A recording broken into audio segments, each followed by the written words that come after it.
আসসালামু আলাইকুম সবাইকে। আমি আবুল হোসেন সাকিব, তোমাদের সবাইকে স্বাগত জানাচ্ছি হাইস একাডেমির পক্ষ থেকে। তো আজকে আমরা ষষ্ঠ শ্রেণীর মিনু গল্পটি পড়ব। মিনু গল্পটি মূলত একজন প্রতিবন্ধী শিশুর কাহিনী নিয়ে।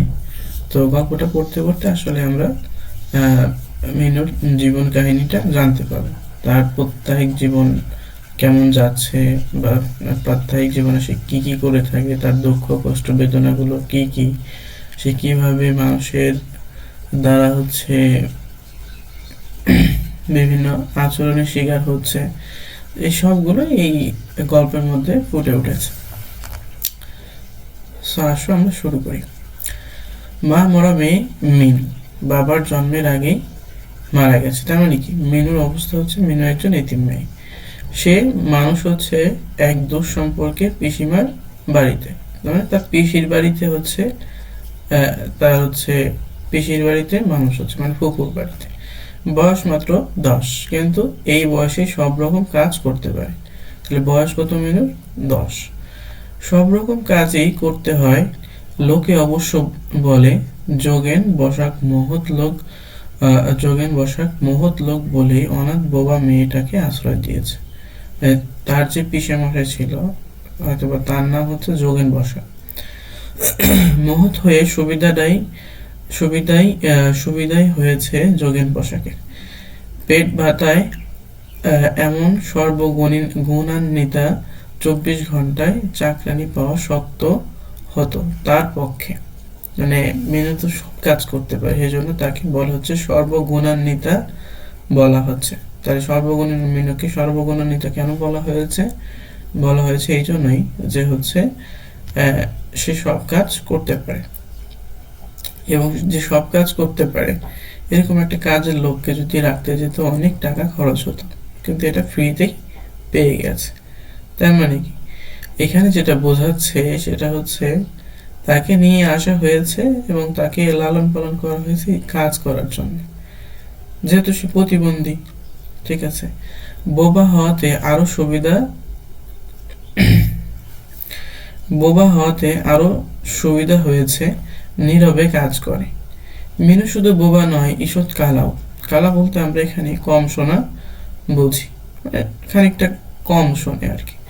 অনেক চেঁচিয়ে বললে তবে শুনতে পায়, সব কথা শোনার দরকার হয় না তার। ঠোঁট নাড়া আর মুখের ভাব দেখেই সব বুঝতে পারে। তবে তার ইন্দ্রিয় শক্তি এতই প্রখর ছিল যে মাত্র ঠোঁট নাড়া এবং তার মুখের ভাব দেখেই, বা কোনো মানুষের মুখের ভাব দেখেই বুঝতে পারত। এছাড়া তার আর একটা ষষ্ঠ ইন্দ্রিয় আছে, যার সাহায্যে সে এমন সব জিনিস বুঝতে পারে, এমন সব জিনিস মনে মনে সৃষ্টি করে সাধারণ বুদ্ধিতে যার মানে হয় না। এটা আসলে প্রতিবন্ধী মানুষের একটা গুণ। দেখবা যে যারা অন্ধ থাকে তাদের মানে সেন্স খুব ভালো হয়, মনোযোগ খুব ভালো হয়, তাদের হয়তো বা কোনো একটা অঙ্গের সেন্স অনেক ভালো হয়, যেরকম কানের সেন্সটা ভালো হয়, অনেকের মনের সেন্সটা ভালো হয়। ঠিক আছে, তারা এইভাবেই মানে ওই জিনিসটা দিয়ে চলাফেরা করে, তো তাদের ব্রেনটা ওইভাবেই ডেভেলপ হয়। মিনুরও হয়েছে। মিনুর জগৎ দৃষ্টির ভিতর দিয়েই সৃষ্টিকে গ্রহণ করেছে সে। এটা তার কি বোঝালো? এই যে লাইনটা আমরা পড়লাম এখানে, এই যে লাইনটা বললাম, মিনু মনে মনে, সরি, এইখানে মিনু জগৎ দৃষ্টির ভিতর দিয়েই সৃষ্টিকে গ্রহণ করেছে সে। তাহলে মিনু জগৎ দৃষ্টির ভিতর দিয়েই সৃষ্টিকে গ্রহণ করে। মিনু মুখে বলতে পারে না, তাই সেজন্য সে তার দৃষ্টি দিয়ে সবকিছুকে দেখে, সবকিছুকে অবলোকন করে, সবকিছুকে সে বারে বারে এক্সপ্লোর করে। তো এই যে বিষয়গুলো সে অনুধাবন করছে, অনুধাবনের ভিতর দিয়ে সে আসলে আশেপাশে যে স্রষ্টার যে সৃষ্টি আছে সেগুলো নিয়ে চিন্তা করে, গভীর দৃষ্টিতে চিন্তা করে, এবং এইভাবেই তার বেঁচে থাকার মানসিকতা খুঁজে পায়। তারপরে শুধু সে গ্রহণ করেনি, নতুন রূপে নতুন রং আরোপ করেছে তাতে। এগুলোকে বিভিন্নভাবে সে হচ্ছে কি করে, গ্রহণ করে এবং বিভিন্নভাবে তার নিজের মনের মধ্যে সাজিয়ে নতুন নতুন অর্থ খুঁজে পায় সৃষ্টির। তার মানে কি, স্রষ্টার সৃষ্টি বা প্রকৃতির সাথে মিনুর একটা আলাদা কিন্তু সম্পর্ক রয়েছে। আচ্ছা, খুব ভোরে ওঠে সে, তাহলে মিনু কখন ওঠে? খুব ভোরে ওঠে। ভোর 4টের সময় উঠেই দেখতে পায় পূর্ব আকাশে দপদপ করে জ্বলছে শুকতারা। তাহলে খুব ভোরে পূর্ব আকাশে কি কি দপদপ করে জ্বলে? শুকতারা দপদপ করে জ্বলে। পরিচিত বন্ধুকে দেখলে মুখে যেমন মৃদু হাসি ফুটে ওঠে, তেমনি ফুটে ওঠে মিনুর মুখেও।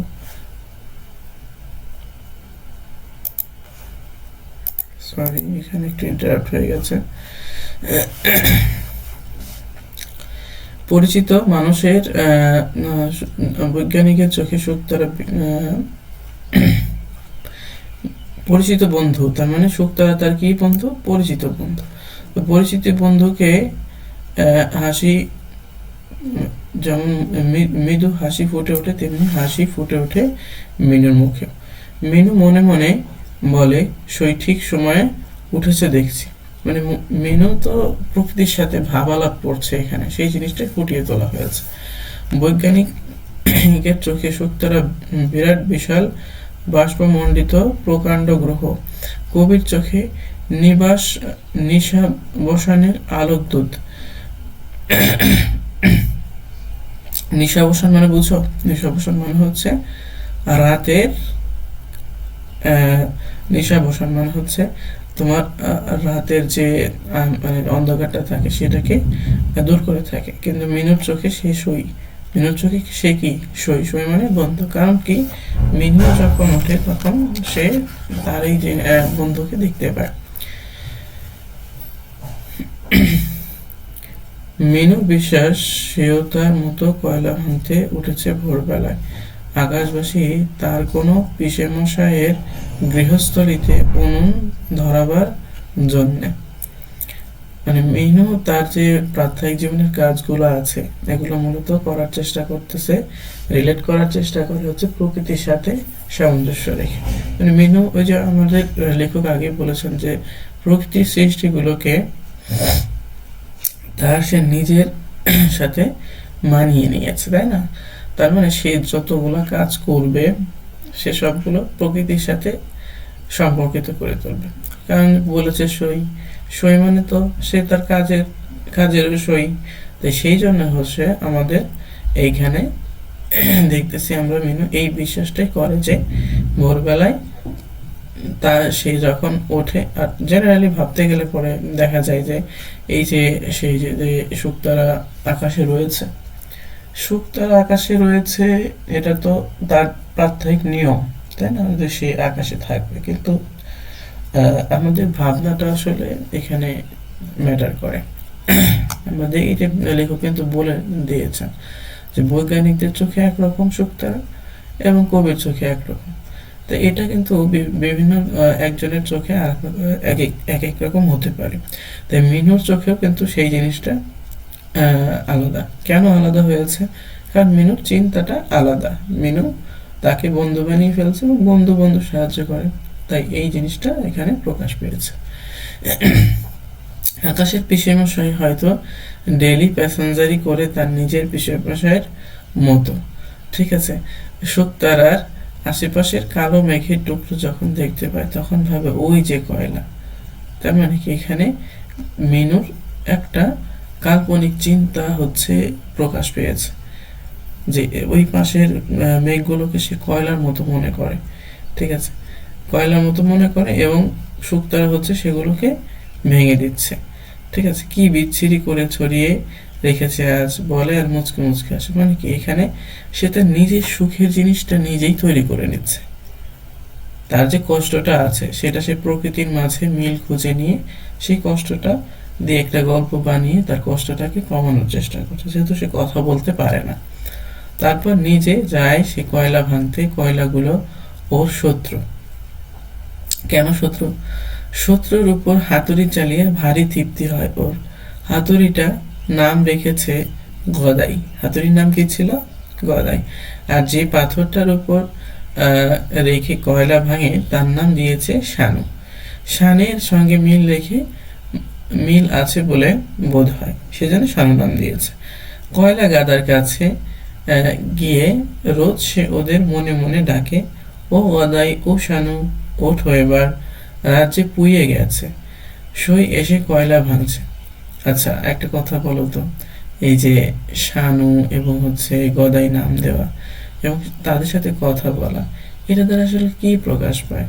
একটা মেয়ের উচ্ছলতা, একটা মেয়ের নিজের মনের ভিতরে থাকা যে এক ধরনের প্রাণোচ্ছলতা, এটা সে কেন করছে? কারণ আশেপাশের লোকজন তাকে আসলে তাকে খেলাধুলো করার মতো, আসলে তাকে মূল্যায়ন করার মতো লোক নেই। তাই সে নিজের দুঃখ কষ্টগুলো সে নিজেই দূর করার জন্য এই পন্থাটা অবলম্বন করে থাকে।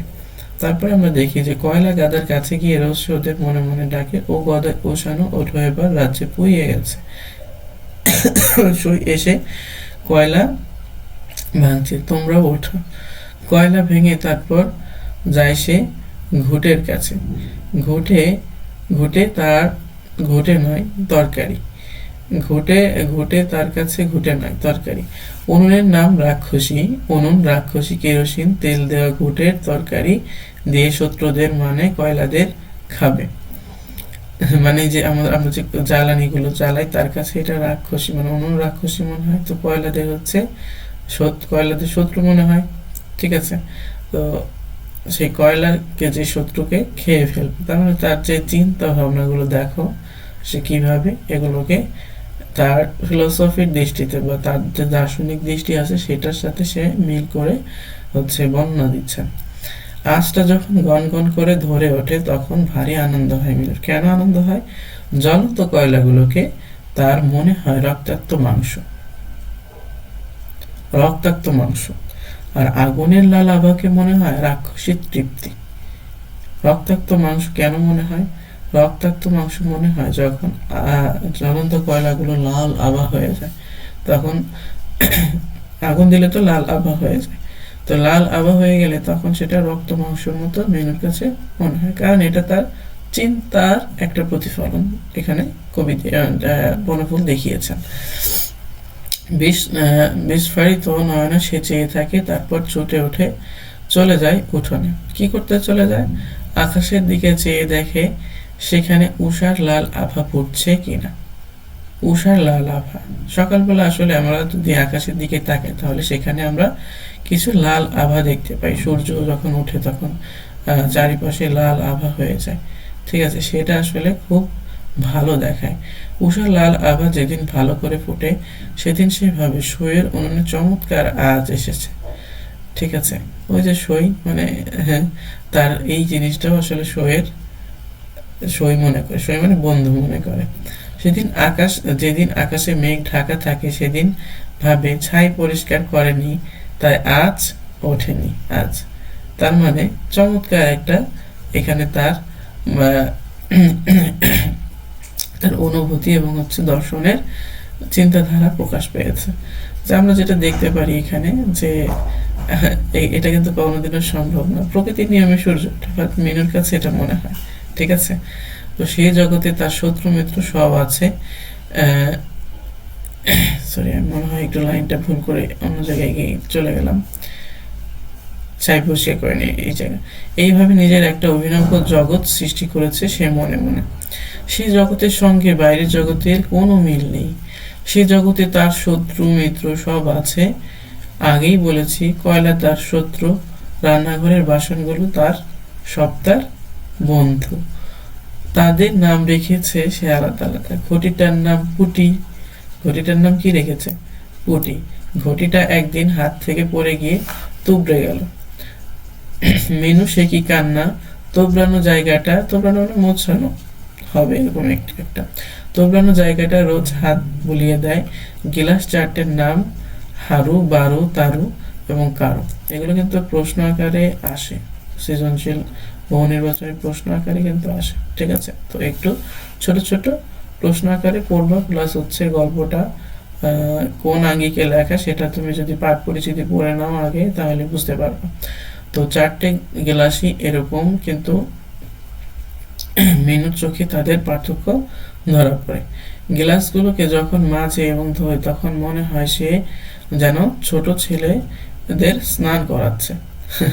তার কাছে, তার দৃষ্টিভঙ্গিতে এখানে হচ্ছে মনে হয় যে আসলে সে ছোট ছোট ছেলেদের গোসল করাচ্ছে। মিডসেপটা ওর শত্রু। কেন শত্রু? ওর নাম দিয়েছে গবগবা, মানে সব গপ গপ করে সব জিনিস পেটে পুরে নেয় এবং মাঝে মাঝে এক দৃষ্টিতে চেয়ে থাকে মিডসেপের চকচকে তারাটার দিকে।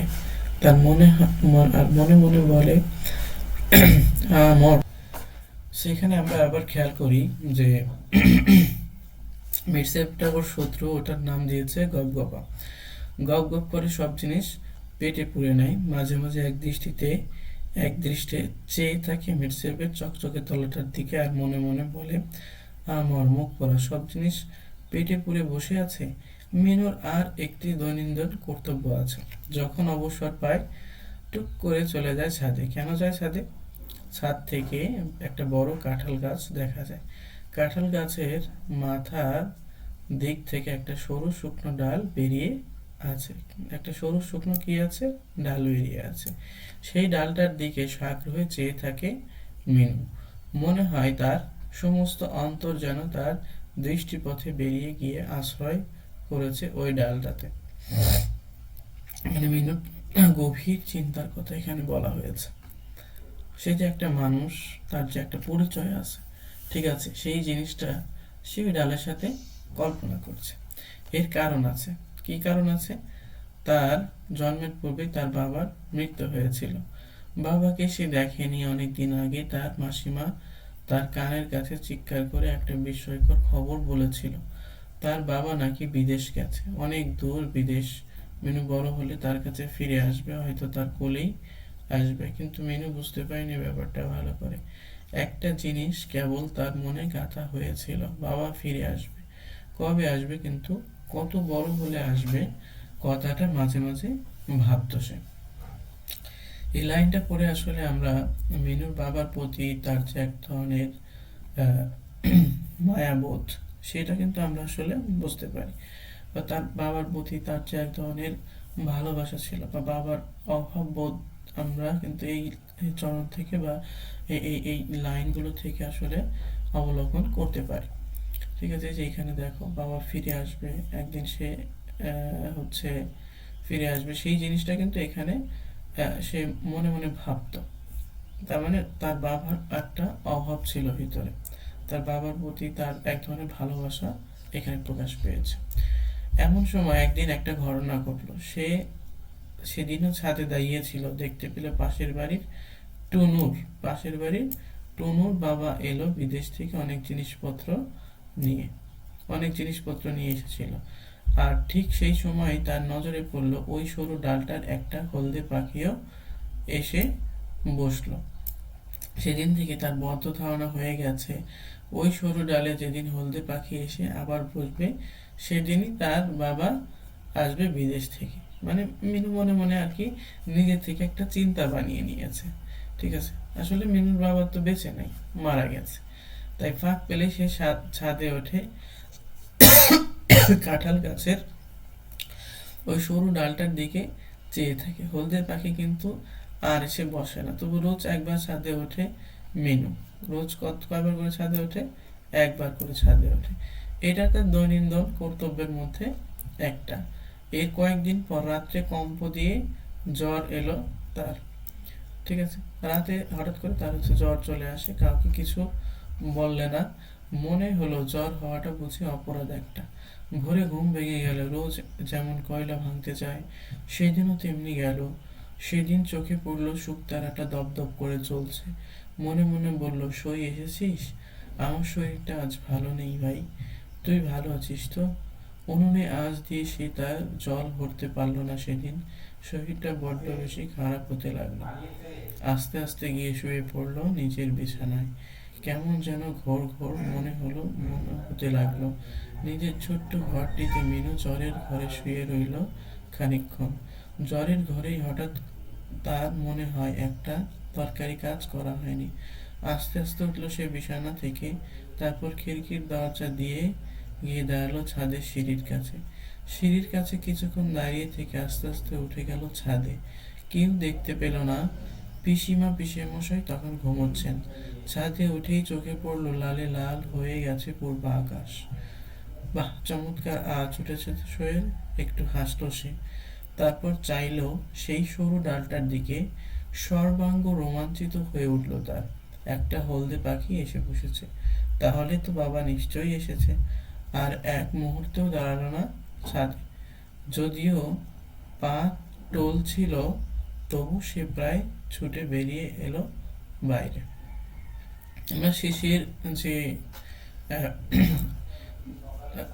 প্যারাটা আমরা দেখতে পাই, এখানে আসলে যে চাকর হয়, ঠিক আছে, বা যে ধরো যে বাড়ির কাজকর্ম করতে হয় তাকে, তার যেই অবস্থায় হোক না কেন, তাকে আসলে কাজগুলো করতে হয়। তাই এখানে লেখক আমাদেরকে দেখিয়েছেন যে আসলে সব কাজ তাকে কিন্তু শেষ পর্যন্ত করতে হয়েছে। এবং মিনুর মনে যে আশা ছিল, হঠাৎ করে সেই আশার দিকে সে ছুটে যায়। হয়তোবা তার মনের মধ্যে একটা ভাবনা জাগ্রত হয়েছিল যে আজকে হয়তো আমার বাবা আসবে, কিন্তু আসলে বাবা কিন্তু শেষ পর্যন্ত আসে নাই। তাই মিনুর এই ছোট্ট মেয়েটার, আমাদের ছোট্ট মেয়েটার মানসিকতার মধ্যে যে চাহিদাগুলো আছে, যে একাকিত্ব বোধ সে করেছে নিজের মনের মধ্যে, এবং সে যেভাবে হচ্ছে চলাফেরা করেছে, সে তার নিজের জীবনকে সাজিয়ে নিয়েছে, নিজের জীবনের সুখের জন্য যেভাবে আসলে ভাবনা চিন্তাগুলো করে নিয়েছে, ঠিক আছে, এইটাই মূলত আমাদের এই গল্পের মূল আলোচ্য বিষয় ছিল। যে একটা ছোট মেয়ে, সে বাড়ির আসলে যেই কাজই করুক না কেন, তাকে ওইভাবে মূল্যায়ন করা হয় না, তারপরেও সে তার নিজের জীবনকে চালিয়ে নেয়।